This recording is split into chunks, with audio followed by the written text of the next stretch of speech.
आदमी पार्टी के राज्यसभा सांसद राघव चड्ढा सस्पेंड हो चुके हैं। वो तब तक सदन से निलंबित रहेंगे जब तक प्रिविलेज कमेटी उनके मामले की जांच नहीं करती है। राघव चड्ढा को सांसदों के फर्जी सिग्नेचर मामले में सस्पेंड किया गया है। सस्पेंड होने से पहले और बाद में राघव चड्ढा ने क्या कहा था, पहले आप वो सुन लीजिए।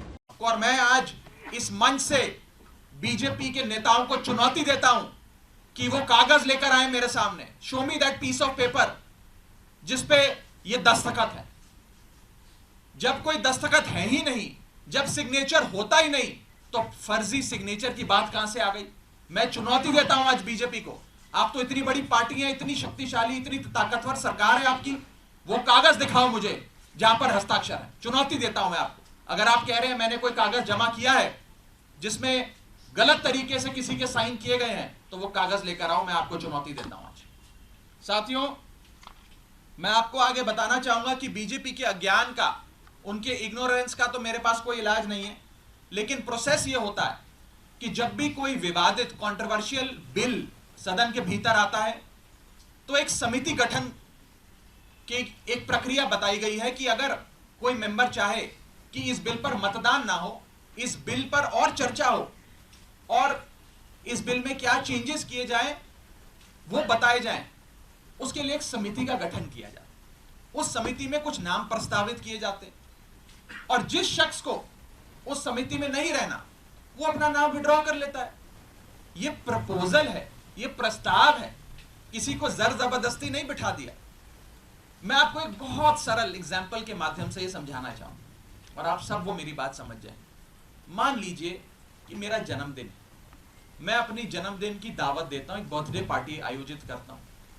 अपनी बर्थडे पार्टी में मैं 10 लोगों को न्योता देता हूं आने के लिए। 10 में से 8 लोग मेरा न्योता स्वीकार लेते हैं, आ जाते हैं। 2 लोग मेरा न्योता नहीं स्वीकारते, उल्टा मुझे कहते हैं तुम्हारी हिम्मत कैसे हुई हमें न्योता देने की, तुम्हारी हिम्मत कैसे हो गई, मजाल कैसे होगी कि तुमने हमें अपने जन्मदिन का न्योता दे दिया। ये वही बात है, मैंने तो समिति में शामिल करने के लिए न्योता दिया, कोई हस्ताक्षर थोड़ी दिया। लेकिन वो 2 लोग मुझसे खफा हो गए। मैं आपको दूसरे तरीके से समझाने का प्रयास करता हूं। आज इस प्रेस कॉन्फ्रेंस में इतने सारे पत्रकार आए हैं, मैंने अपनी पार्टी को 10 पत्रकारों का नाम प्रस्तावित किया कि इन 10 पत्रकारों को आप आज की प्रेस कॉन्फ्रेंस में बुला लीजिएगा, मैं मीडिया से संवाद करना चाहता हूं। 10 में से 8 पत्रकार आ गए, 2 पत्रकार नहीं आए, और जो 2 पत्रकार नहीं आए वो कहते हैं इनकी हिम्मत कैसे हुई हमें न्योता देने का प्रेस कॉन्फ्रेंस का। 2 पत्रकार नाराज हो गए। ये साफ तौर पे इस समस्या का एक सरल सा एग्जाम्पल है। नमस्कार, मैं सस्पेंडेड राज्यसभा सांसद राघव चड्ढा। जी हां, मुझे राज्यसभा से आज सस्पेंड कर दिया गया है। मुझे क्यों निलंबित किया, मुझे क्यों सस्पेंड किया गया, मेरा क्या अपराध है? क्या मेरा यह अपराध है कि मैंने पार्लियामेंट में खड़े होकर दुनिया की सबसे बड़ी पार्टी बीजेपी के सबसे बड़े नेताओं से सवाल पूछे? क्या मेरा यह अपराध है कि मैंने दिल्ली सेवा बिल पर अपनी बात रखते हुए बीजेपी के सबसे बड़े नेताओं से न्याय की मांग करी, उन्हें उन्हीं का पुराना मैनिफेस्टो दिखाकर वादे पूरे करने को कहा, बीजेपी को आईना दिखाया और आज की बीजेपी को अडवाणीवादी और वाजपेयीवादी होने की बात कही? क्या इन्हें यह दर्द सताता है कि कैसे ये 34 साल का युवा संसद में खड़ा होकर हमें ललकारता है, हमसे सवाल पूछता है, हम पे सवाल दागता है? ये लोग बहुत शक्तिशाली लोग हैं, ये लोग किसी भी हद तक जा सकते हैं। इसी हफ्ते मुझे कमिटी ऑफ प्रिविलेजेस के 2 नोटिस आ चुके हैं। शायद ये भी एक अपने आप में रिकॉर्ड होगा। सदन के अंदर विपक्ष को बोलने नहीं दिया जाता, लीडर ऑफ ऑपोजिशन का माइक बंद कर दिया जाता है। इसी मॉनसून सत्र में 3 आम आदमी पार्टी के एमपीज को सस्पेंड किया गया है, संजय सिंह, सुशील कुमार रिंकू और मुझे।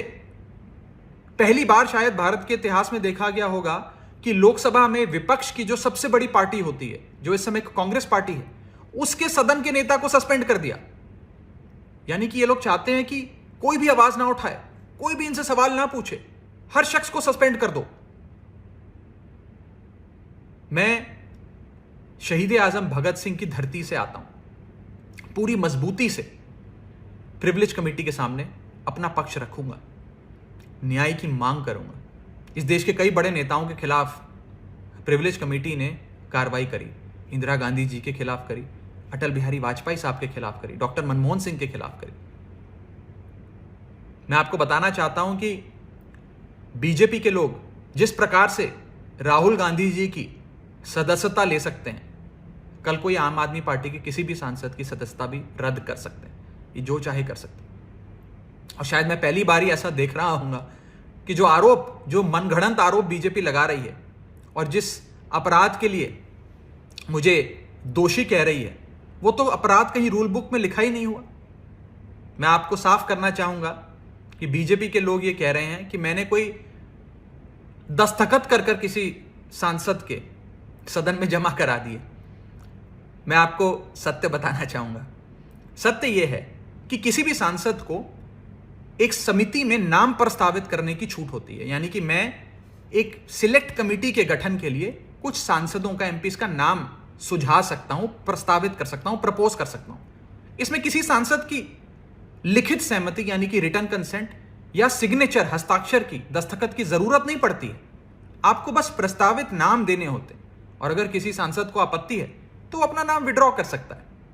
कहीं पर भी ना सिग्नेचर लिए जाते हैं, ना सिग्नेचर जमा किए जाते हैं, ना हमने सिग्नेचर जमा कराए। लेकिन फिर भी एक मौका इन लोगों को मिल गया है मुझ पर कीचड़ उछालने का और मेरी रेपुटेशन को तार करने का। एज अ पार्लियामेंटेरियन मुझ पर कीचड़ उछालकर मेरी रेपुटेशन को हार्म पहुंचाने का। मैंने कहना चाहता हूं कि मैं आपकी इन चुनौतियों से डरता नहीं हूं। अंत तक आपसे लड़ाई लड़ूंगा। सरफरोशी की तमन्ना अब हमारे दिल में है, देखना है जोर कितना बाजुए कातिल में। अब सवाल यह है कि सस्पेंड होने के बाद राघव चड्ढा क्या करेंगे। खैर, इस वीडियो पर आपकी क्या राय है, ये वीडियो आपको कैसा लगा, हमें कमेंट बॉक्स में लिखकर ज़रूर बताइएगा। इसके साथ ही अगर आपने हमारे YouTube चैनल को सब्सक्राइब नहीं किया है तो फ़ौरन कर लें ताकि हर न्यूज़ अपडेट सबसे पहले आप तक पहुंचे। डिटेल स्टोरी के लिए आप हमारी वेबसाइट newsnationtv.com पर भी विजिट कर सकते हैं। शुक्रिया।